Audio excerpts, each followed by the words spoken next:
Good morning student. हम आप लोगों को क्लास 10 की बायोलॉजी पढ़ाने जा रहे हैं, जिसमें आज का टॉपिक है एब्जॉर्प्शन ऑफ फूड। भोजन का अवशोषण किस प्रकार होता है। आप लोगों को बताया गया था पहला पॉइंट अंतर ग्रहण।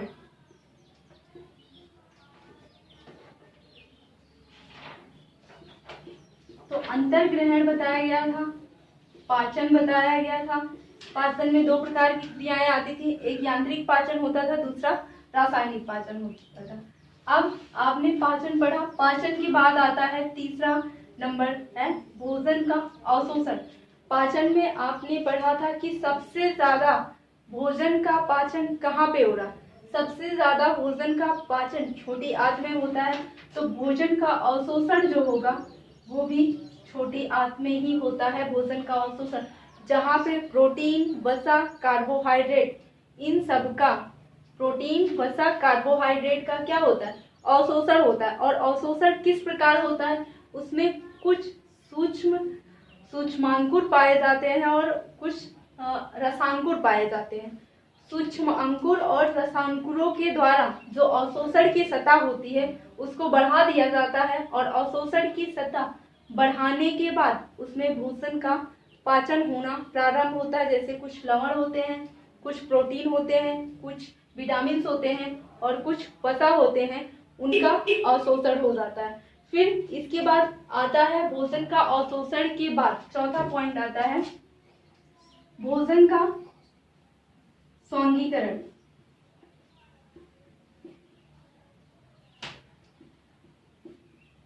भोजन का स्वांगीकरण, तो भोजन का स्वांगीकरण में आपको देखना है कि भोजन का स्वांगीकरण किस प्रकार, स्वांगीकरण एसिमिलेशन ऑफ फूड।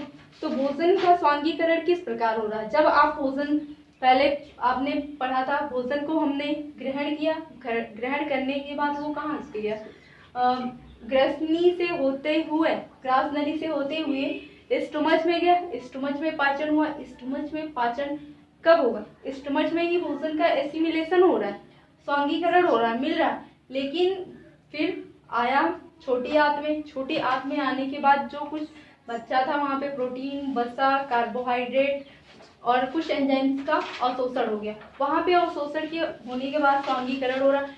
कुछ भोजन हमारे खाने के बाद बच रहे हैं, उसका क्या हो रहा है, वहां पे स्वांगीकरण हो रहा है। भोजन का पाचन होने के बाद कुछ बच रहे हैं, वहां पे उनका स्वांगीकरण हो रहा है। और स्वांगीकरण कहाँ पे हो रहा है, बड़ी आंत में हो रहा है। और स्वांगीकरण होने के पश्चात कुछ अपचित भोजन बच जाते हैं।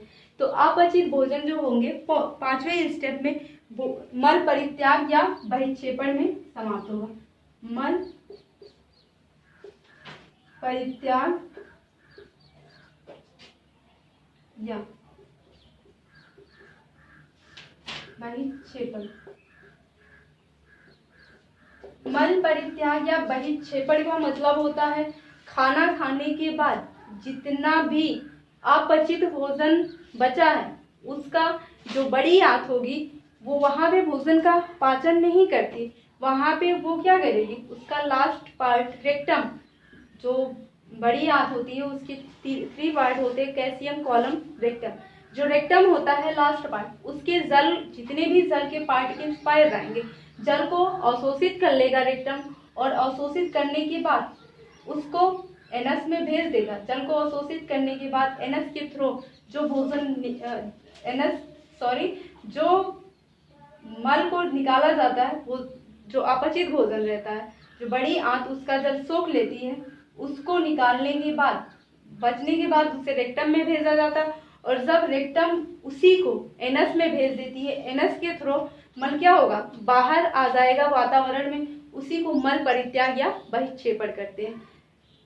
जब अपचित भोजन का, जिसमें जल ना रह जाए, जल बड़ी आंत सोख लेगी, जल बड़ी आंत जल को सोखने के बाद उसको रेक्टम में भेज देगी। और जो थोड़ा बहुत जल बचा रहेगा उसे रेक्टम अवशोषित कर लेगा। उसको अवशोषित करने के बाद वो एनस में भेज देगा। और एनस में भेजने के बाद वो एनस जो होगा उसको बाहर भेज देगा वातावरण में। तो उसी को मल परित्याग कहा जाता है या बहिक्षेपण कहा जाता है।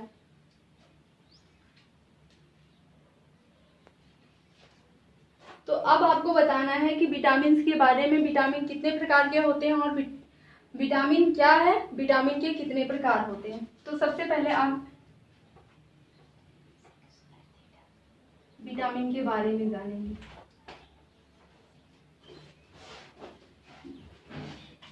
विटामिन जो होता है दो शब्दों से मिलकर बना है। पहला है बीटा प्लस एमीन।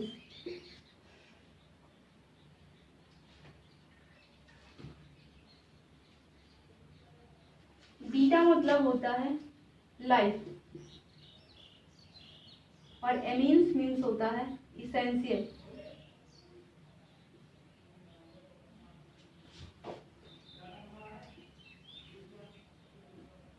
आवश्यकता और जीवन। तो अगर हम इसका डेफिनेशन देना चाहें विटामिन का, बीटा प्लस एमीन, विटामिन दो शब्दों से मिलके बना है।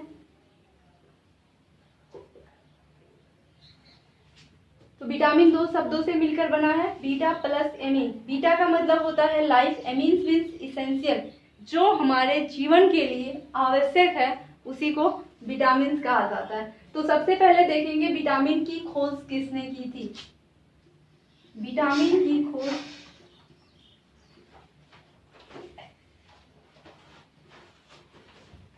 फुंक ने की थी। विटामिन को सबसे पहले किसने बताया था, कि फुंक ने बताया था। और अब आप जानेंगे कि विटामिन दो शब्दों से मिलकर बना है, बीटा प्लस एमीन, जो हमारे जीवन की मौलिक आवश्यकता होती है। और तीसरा आपने जाना विटामिन की खोज फुंक ने की थी। अब हम जानेंगे कि विटामिन कितने प्रकार के होते हैं। विटामिन दो प्रकार के होते हैं। पहला होता है जल में घुलनशील विटामिन, जल में घुलनशील विटामिन, और दूसरा होता है वसा में घुलनशील विटामिन, वसा में घुलनशील।